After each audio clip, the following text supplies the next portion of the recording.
ముఖ్యమంత్రి చంద్రబాబు నాయుడికి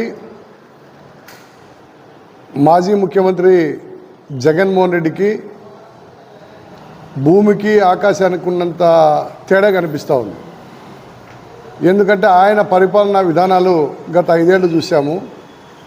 మరలా కొత్తగా అధికారంలోకి వచ్చిన ప్రభుత్వం తెలుగుదేశం ముఖ్యమంత్రి చంద్రబాబు నాయుడు ప్రభుత్వాన్ని చూస్తూ ఉన్నాము. ఒక్క నెల రోజుల్లోనే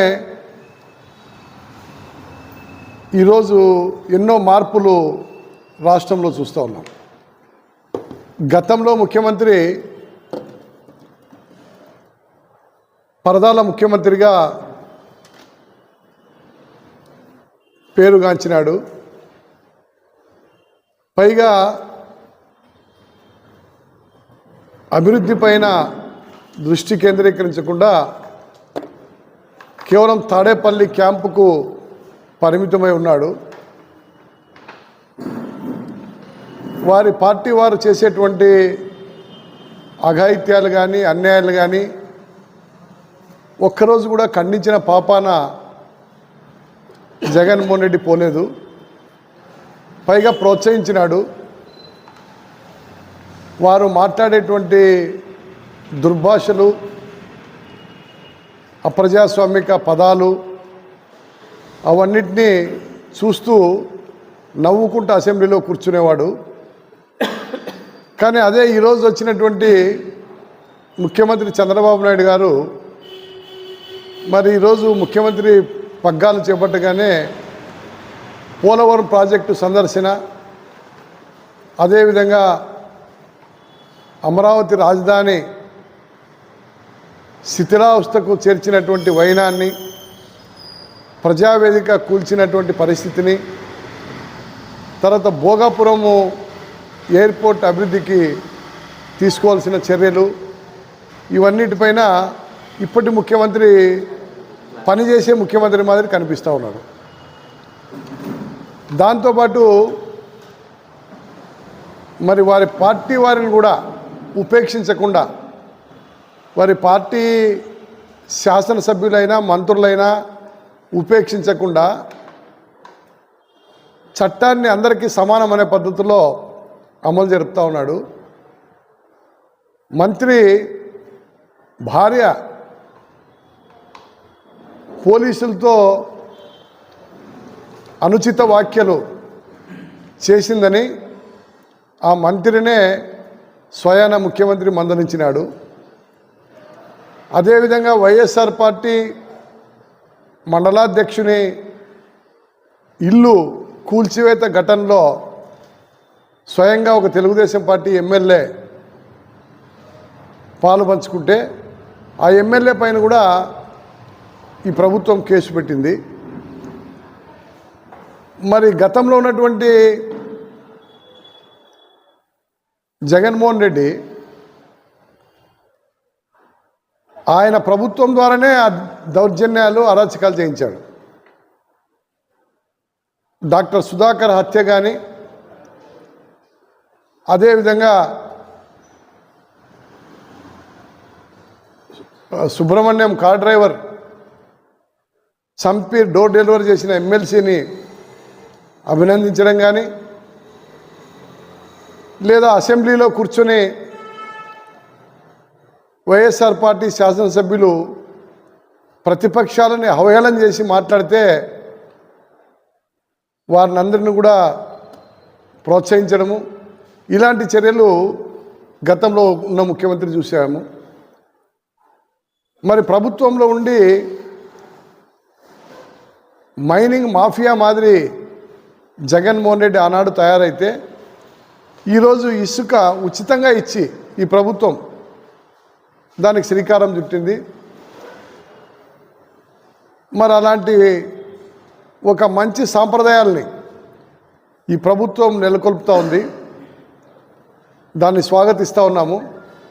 అదేవిధంగా ప్రతిరోజు పత్రికల్లో కూడా, మీడియాలో కూడా వారి శాసనసభ్యులకు కానీ మంత్రులకు కానీ హితబోధ చేసి మీరు చెడ్డ పేరు తెచ్చుకోవద్దండి, ప్రభుత్వానికి చెడ్డ పేరు తేవద్దండి, అదేవిధంగా గతంలో మాదిరి ఇసుక మాఫియాల మాదిరి వైఎస్ఆర్ పార్టీ వాళ్ళు తయారైనారు, అలాంటి పద్ధతుల్లో మీరు పోవద్దండి అని వారి పార్టీ వారిని హెచ్చరికలు చేస్తూ, మరి ఈరోజు ఉన్నటువంటి ముఖ్యమంత్రి స్వయంగా ప్రజా వేదిక పెట్టి అందరితో అర్జీలు తీసుకుంటా ఉన్నాడు.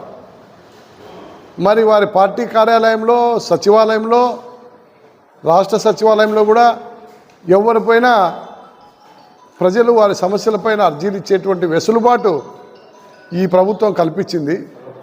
గతంలో ఉన్న ముఖ్యమంత్రి ఎక్కడైనా పర్యటనలకు వచ్చినా కేవలం వైఎస్ఆర్ పార్టీ వాళ్ళని కలిసేవాడే కానీ ఇతర పార్టీలతో అర్జీలు తీసుకోవడం కానీ, ఇతర ఉద్యోగ ఉపాధ్యాయ కార్మిక సంఘాలతో అర్జీలు తీసుకోవడం కానీ ఏ రోజు చేయలే. అన్నిటికీ సకల శాఖ మంత్రి అని సజ్జల రామకృష్ణారెడ్డిని ఉపయోగించాడు. ముఖ్యమంత్రి ఎమ్మెల్యేలకు కూడా అపాయింట్మెంట్ ఇవ్వకున్నటువంటి ముఖ్యమంత్రిగా గతంలో జగన్మోహన్ రెడ్డి పేరు తెచ్చుకుంటే, మరి ఇప్పుడున్నటువంటి ముఖ్యమంత్రి అందరికీ అపాయింట్మెంట్ ఇచ్చేదే కాకుండా ఎవరైనా కాన్వాయ్కి అడ్డం వచ్చి మాకు వినతి పత్రం ఇస్తామంటే తీసుకునే పరిస్థితుల్లో ఈరోజు చంద్రబాబు నాయుడు తయారైనాడు.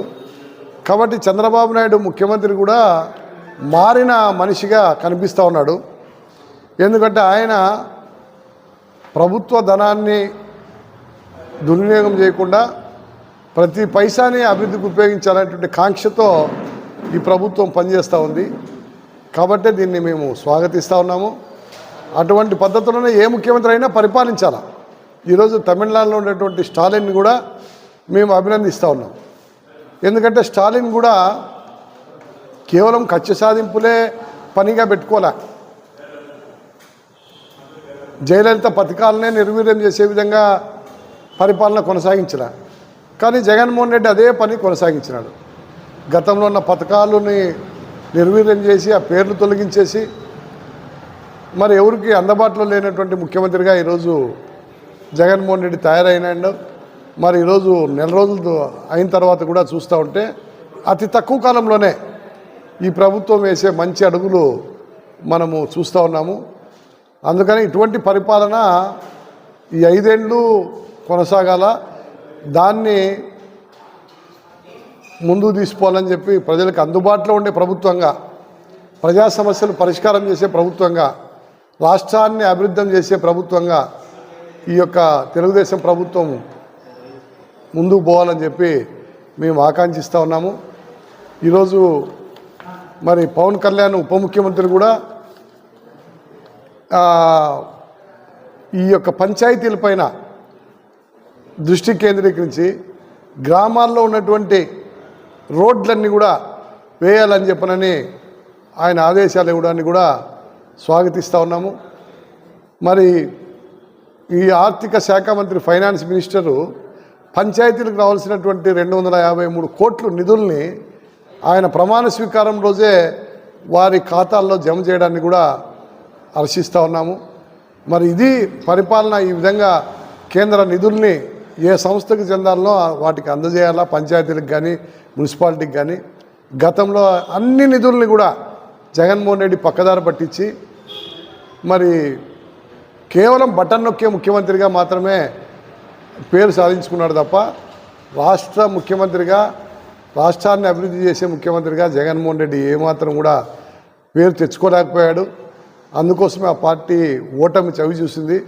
అందుకని ఇప్పుడైనా పశ్చాత్తాపం, వాళ్ళ పార్టీలో పరివర్తన రావాలని కోరుతా ఉన్నాం. వాళ్ళ పార్టీ నాయకుల్లో పరివర్తన రావాలా, మేము ఈ తప్పులు చేశామని అంగీకరించే పరిస్థితి వాళ్ళ పార్టీ నాయకులు అంగీకరించాలని కోరుతా ఉన్నాం. కానీ ఈరోజు కూడా చూస్తూ ఉంటే వైఎస్ఆర్ పార్టీ నాయకుల్లో మార్పే కనిపించడంలే. ఇంత పరాభవము, ఇంత తక్కువ స్థాయిలో ఓట్లు సాధించి కేవలం 11 సీట్లకు డబుల్ డిజిట్కే సీట్లు పరిమితమైనా కూడా ఇప్పటికి కూడా ఆ రకమైన పక్షతాపం కనిపించలే. ఏదో ఈవీఎంలపైనో లేకపోతే ఇంకో దానిపైనో అపవాదం నెట్టి మరి ఈరోజు దయ్యాలు వేదాలు వల్లించినట్లు మరి ఈరోజు జగన్మోహన్ రెడ్డి గారి మాటలు కనిపిస్తూ ఉన్నాయి. మరి ఆయన ఏం చెప్తున్నా అంటే ఈరోజు ఇక్కడంతా రాక్షస పాలన కొనసాగుతుంది ఆంధ్ర రాష్ట్రంలో అంటున్నాడు. మరి రాక్షస పాలన 5 ఏళ్ళు జగన్మోహన్ రెడ్డి కొనసాగించింది, ఆయనది రాక్షస పాలన. ఈరోజు నిజంగా అటువంటి పాలన వస్తే ప్రతిపక్షాలుగా మేము కూడా దానిపైన విమర్శిస్తాము, ఆ ప్రభుత్వాన్ని మంచి దారిలో పెట్టేదానికి ప్రయత్నం చేస్తాం. కానీ గతంలో ఉన్నటువంటి ముఖ్యమంత్రి ప్రభుత్వము ప్రతిపక్షాలను అణచివేయడము, ప్రజాస్వామ్యాన్ని కూని చేయడము, ఉద్యోగ సంఘాలను అణచివేయడము, ప్రతి ఒక్కరిని ఎక్కడికక్కడ అరెస్టు చేయడము, ఆ విధమైనటువంటి పద్ధతుల్లో ఆ ప్రభుత్వం పాలన కొనసాగింది. కాబట్టి అటువంటి పాలన వద్దు, అటువంటి పాలన పోవాలని తెలుగుదేశం పార్టీకి అధికారం ఇచ్చారు. కాబట్టి దాన్ని కొనసాగింపుగా ఈరోజు ఈ నెల రోజుల తర్వాత కూడా ముఖ్యమంత్రి కొనసాగిస్తున్నాడు. దాన్ని ఈ యొక్క తాలూకాల్లో శాసనసభ్యులు కూడా ముందుకు తీసుకోవాలని కోరుతా ఉన్నాము. ఎటువంటి అక్రమ పద్ధతులు, అధర్మ పద్ధతులు, అప్రజాస్వామిక పద్ధతులు నిర్వర్తిస్తే మరి రానున్న రోజుల్లో మూల్యం చెల్లించాల్సి వస్తుంది. కాబట్టి ఆ విధంగా ముందుకు పోవాలని చెప్పి ఈ సందర్భంగా కోరుతా ఉన్నాం.